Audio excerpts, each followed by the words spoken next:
Josiane Ouellette, responsable de communication de la Ligue de hockey d'excellence du Québec, volet masculin. Alors, bienvenue à cette entrevue que je vous propose pour parler des séries éliminatoires de la saison 2022-23 et aussi du championnat provincial de la Coupe Chevrolet qui ont eu lieu cette année pour la première année. Je veux vous en parler parce que c'était différent. On est arrivé, la LHEQ a proposé une autre façon d'arriver à ce championnat-là pour représenter la LHEQ à la Coupe Chevrolet. Donc, pour ce faire, j'ai invité Marcel Patnaud, directeur principal hockey à Hockey Québec et directeur aussi des programmes d'excellence de la Fédération. Bonjour Diane, Gary Park, entraîneur-chef du M17-3 à Rwanda. Bonjour Diane, Benoît Raja, directeur des franchises du Noir-et-Or de Mortagne et du Vert et Noir de l'École secondaire Fadette. Bonjour, messieurs. Merci d'avoir accepté cette rencontre. Marcel, tout d'abord, peux-tu nous dire quels étaient ces objectifs-là pour pour proposer un scénario différent pour arriver à représenter la LHEQ au championnat de cette année? Ben, dans un premier temps, ça a été des éléments qui ont été discutés depuis fort longtemps. Cependant, comme vous savez, auparavant, toutes les équipes participaient à l'ancienne Coupe Dodge, maintenant la Coupe Chevrolet. Donc, toutes les équipes participaient. Puis, j'étais un peu une des personnes qui ne croyait pas à ça. Je pense qu'il fallait absolument ramener que les meilleures équipes ou les équipes qui faisaient une partie de série ou quoi que ce soit, là, soient favorisés pour aller à la Coupe Chevrolet. Donc, avec le comité d'opération, on en a discuté, on a échangé et on est venu à la conclusion qu'il fallait organiser un type de série par division et surtout d'amener les finalistes de ces divisions-là, de ces séries-là, aux provinciaux, qui faisaient en sorte qu'on avait 12 équipes, on avait 3 sections, 4 équipes qui étaient dans le corridor, c'était les gens qui étaient dans le corridor qui pouvaient participer là, à la Coupe Chevrolet. Et messieurs, pour vous qui êtes entraîneur et qui avez été aussi franchise haute, soit dans les séries ou les championnats provinciaux, est-ce que ça leur a répondu à ces objectifs-là? Avez-vous vu vraiment un engouement de la part de ces équipes-là? Oui, c'était un engouement, puis c'était un vent de renouveau aussi pour les jeunes. Je pense que c'est une belle façon pour eux là, de jouer dans l'adversité, de voir que les recruteurs peuvent nous suivre encore plus longtemps, puis de voir les meilleures équipes se rendre au bout. Je pense que c'est quelque chose qu'on avait besoin après le COVID, je pense, d'avoir un peu plus d'adversité, puis c'est avec ça qu'on a réussi, puis je pense que c'était digne de mention. Ah, tout à fait. Non, de mon côté, j'ai eu l'occasion à Boucherville de recevoir le M15-3A, la section hockey expert. Et puis, des matchs très relevés, honnêtement, puis très serrés. Je pense que la majorité, je pense qu'il y a 2 matchs qui ne se sont pas soldés par un écart d'un but. Tous les autres matchs, c'est un but, soit en temps régulier ou en période de surtemps. Donc, ça démontre une belle parité aussi au niveau de la LHEQ, puis ça démontre que les équipes se sont bien préparées, les entraîneurs aussi étaient prêts à faire face à ce défi-là qu'on n'avait pas nécessairement avant. On avait le défi de se rendre tout le monde aux championnats provinciaux. Maintenant, bien, on avait une étape avant pour se qualifier, puis ça a amené une belle phase de préparation. À Boucherville, ça s'est vraiment bien déroulé. J'ai eu la chance aussi de suivre les autres équipes du Noir-et-Or et Vert et Noir à travers la section hockey expert. Belle performance aussi, des joueurs qui étaient déterminés à faire la différence. Malheureusement, ce n'est pas tout le monde qui a réussi à se qualifier pour la Coupe Chevrolet, mais une belle façon d'évaluer aussi pour nous comme directeur de franchise. Je pousse un peu sur ce que Benoît a mentionné. Je veux dire, l'élément qualification, l'an prochain, ce ne sera pas le terme série, ce n'est pas des séries, mais c'est vraiment un tournoi de qualification, ou un championnat de qualification, on déterminera. Mais c'est vraiment de se qualifier pour le gros événement qui est la Coupe Chevrolet. Notre part à nous autres au niveau Hockey Québec, bien, on était très enthousiastes des séries.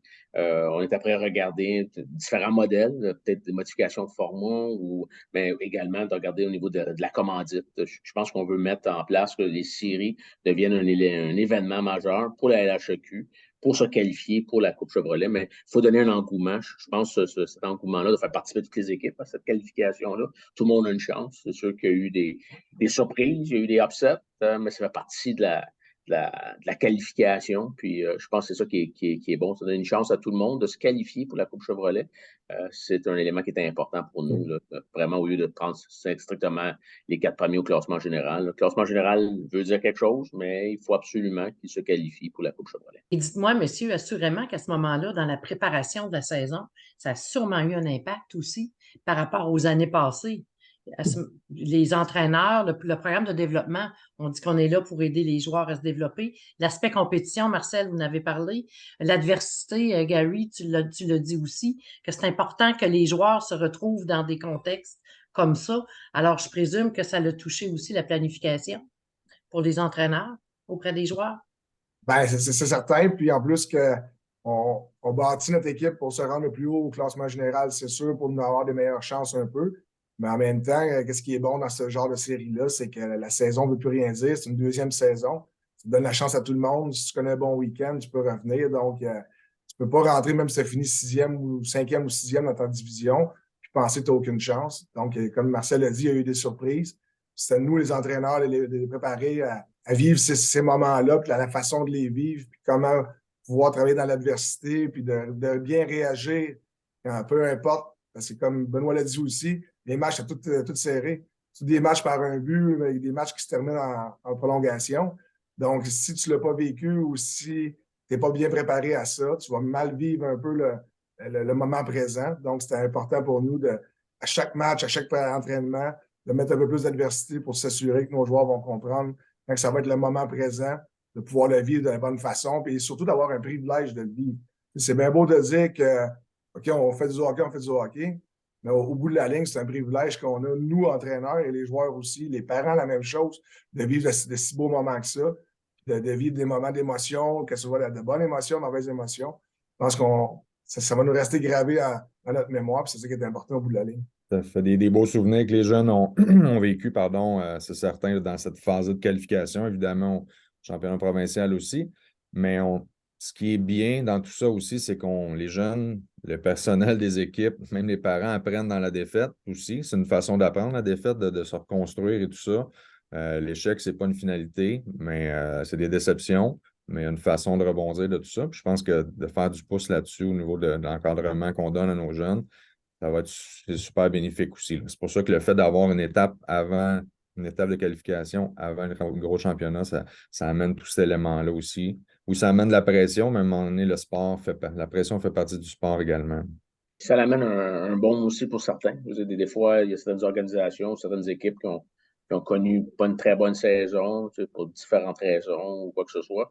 Puis le fait de se rendre, s'ils se rendent dans le corridor pour aller aux provinciaux, c'est bien, mais si jamais, au moins, ils ont une opportunité de mettre un baume à leur saison, de performer, puis de mettre que les jeunes retournent à la maison là, avec le devoir accompli. C'est sûr que ceux qui se sont fait éliminer, c'est démoralisant un peu, mais comme Benoît vient de le mentionner, ça fait partie de l'environnement de développement. Il faut apprendre avec la défaite, avec la victoire, de compétitionner, d'être résilient, et ainsi de suite. Ça fait partie du cheminement d'un bon joueur de hockey. Là. Et dites-moi, messieurs, lorsque vous êtes arrivés au championnat provincial, est-ce que les 12 équipes qui se sont qualifiées pour les championnats provinciaux dans chaque catégorie, est-ce que ça l'a vraiment permis à faire en sorte qu'on a eu des performances qui étaient au-delà de ce qu'on voulait que ce soit, qui ont vraiment répondu à l'objectif visé? Et parce que dans le fond, c'était les 12 meilleurs qu'on voulait voir là. J'étais surtout au M15 3 Elite là, pour fin de recrutement pour Équipe Québec. J'ai trouvé la compétition le même profil que Benoît a dit. C'était des matchs très serrés, c'était des équipes très bien préparées, qui avaient déjà connu des matchs qu'on appelle suicides. Ils ont connu des matchs qui devaient absolument performer. Donc, moi, j'ai trouvé ça très bon. Comparativement auparavant, quand on avait les 24, 25 équipes qui participaient, là, il y avait des gros différentiels. Tandis que là, c'était vraiment 12 équipes qui méritaient d'être là. Ils savaient qualifier. Puis c'était une compétition pour moi là, au M15 3 Elite. Ça a été très relevé. C'est l'endroit que je m'avais surtout concentré pour le week-end. Les 12 équipes qualifiées, c'est des équipes qui étaient prêtes, qui ont sorti des performances optimales pour eux, puis qui ont réussi à traverser les épreuves dans le tournoi, dans les séries. C'est ce qu'on a eu la chance de voir et leur opportunité, ils l'ont saisi. C'est un peu ça. Là. Ils ont saisi leur opportunité. Puis oui, il y a eu des grosses équipes qui sont tombées au combat. Puis il y a des équipes qui avaient une moins bonne saison, qui ont réussi à avoir le pic de performance au bon moment, puis se tenir, puis avoir une belle performance d'équipe. C'est ça qu'on veut dans le sport aussi. C'est comment on arrive à performer au bon moment ensemble dans un sport d'équipe comme le hockey. C'est beau à voir aussi là, des jeunes qui se regroupent, qui croient, qui performent au maximum, qui arrivent à sortir la performance qui fait en sorte qu'ils continuent. En parlant du M15-3, on a vu des belles performances de gardiens de but qui ont sorti des grosses équipes. Donc, c'est ça le sport aussi. Là. C'est des bonnes offensives, des bonnes défensives, des bons gardiens qui font en sorte que des bonnes équipes qui tombent. Mais ça se voit à tous les niveaux de hockey. Là. Donc, et dans d'autres sports aussi. Si on regarde ça d'un côté entraîneur, c'est les équipes qui se qualifient dans les séries pour aller aux championnats provinciaux. Ces équipes-là sont dans leur prime time. Là. Tout le monde s'est qualifié, tout le monde, l'émotion est au maximum. Donc, quand tu sors de là en disant que oui, tu es qualifié, mais toutes tes chances sont là. Là. Place d'avoir 21 équipes contre qui jouer contre, tu en as 12. Donc, les chances grossissent. Tout le monde peut gagner. C'est une affaire d'une fin de semaine, puis tu arrives là encore plus près que jamais. Les jeunes ont la même mentalité, s'en vont là avec leur groupe d'équipe en disant hey, pas de regrets, puis on gardera en arrière après. Je pense que c'est la meilleure façon de voir les choses. Ça permet aussi aux entraîneurs, à titre d'exemple, pour ceux qui n'ont pas gagné les séries, qui n'ont pas été les équipes victorieuses, tu as perdu un match, mais tu es capable de faire un retour aussi. Rappelez-vous, dans les séries, on a perdu ce match-là à cause de telle chose. Donc, quand tu reviens dans la Coupe Chevrolet, ben, tu as déjà un impact, tu as déjà une connaissance. Puis là, les jeunes doivent s'ajuster en fonction de ce que l'entraîneur a mentionné. Parce que ça leur donne une deuxième chance, puis de revenir sur. Tandis qu'auparavant, ben, dès que tu étais éliminé, c'était fini, puis tu n'avais pas de retour ou quoi que ce soit. Tandis que là, même si tu aurais perdu pendant les séries, quand tu arrives à la Coupe Chevrolet, ben, tu peux faire un retour, tu peux faire un bilan, puis d'arriver à être préparé pour gagner la Coupe Chevrolet. C'était une première année et il y aura d'autres années qui vont se perpétuer avec ce style de compétition-là qu'on va offrir aux équipes de la LHEQ. Ben, c'est notre objectif, c'est de trouver les partenaires. Je voudrais remercier les organisations qui nous ont permis d'avoir ces séries-là. C'était pas une première année, c'était pas aussi évident d'organiser ces activités-là. Donc, on se met déjà à la table de dessin là, pour regarder qu'est-ce qui peut être fait. Je veux vraiment que les séries deviennent un événement important pour la LHEQ pour se préparer pour la Coupe Chevrolet, mais que les séries fassent ça. C'est dû au fait que toutes les équipes y participent, s'organisations, se structurent pour en faire un événement un peu relevé pour les jeunes qui y participent. Je pense que c'est le modèle qu'on va utiliser. C'est sûr qu'il y a des ajustements, il y a des éléments qu'on doit améliorer, à savoir le format de ces qualifications-là, on va utiliser le bon terme parce qu'on va s'habituer pour l'année prochaine. Les formats des qualifications, qu'est-ce qu'on peut faire pour améliorer ce service-là, puis également pour la Coupe Chevrolet, savoir si tu le bon nombre d'équipes, 12, si tu 10, si tu 9, on va regarder. Deux gros éléments majeurs, en fait, avec les tournois obligatoires. Alors maintenant, la LHEQ offre les tournois obligatoires pour toutes les catégories. Alors, on sait que le M17-3 en a 2, mais les autres catégories en ont 1 obligatoire. On va avoir aussi le championnat de qualification ou cette période-là aussi en fin de saison qui va devenir un événement important. Alors, ça commence à être pas mal bien dirigé dans une planification annuelle, autant pour une organisation que pour un entraîneur. On le voit fréquemment. Les événements est un élément important dans le développement d'un athlète, puis que les joueurs, les entraîneurs, tout le monde aime ces événements-là. Si on peut en organiser plus, on gardera la possibilité, mais l'événementiel crée des matchs relevés, créer des compétitions relevées, créer une planification, c'est sûr que ça arrive avec des coûts qu'on valide, mais l'événementiel est un élément super important dans le développement et la formation des joueurs et des entraîneurs. Mais est-ce possible que le fait qu'on ait des événements comme ça bien ciblés, que justement ça vienne aider les organisations à peut-être un peu mieux cibler les dépenses aussi, les aider au niveau de leur planification budgétaire? Tout à fait. C'est certain que d'avoir un tournoi obligatoire ou 2 au même 17-3, puis d'avoir cet événement-là à la fin de la saison, fait en sorte qu'on a des choix à faire aussi comme organisation, puis de voir les moments. Il faut donner c'est beau les événements, mais il faut donner du temps aussi de développement à travers ça. Les matchs avec enjeu, ça a beaucoup d'impact dans le développement, comme Marcel disait, mais d'avoir des moments ciblés où toutes les équipes sont en même temps dans ces moments-là de compétition, ça fait en sorte que entre les périodes de compétition qu'on parle, ben, ça permet d'avoir des entraînements ou de continuer les matchs de saison. Donc, oui, dans la planification, autant budgétaire que pour les entraîneurs, de dire, ben, voici mes moments clés dans la saison, ça facilite beaucoup la planification, c'est certain.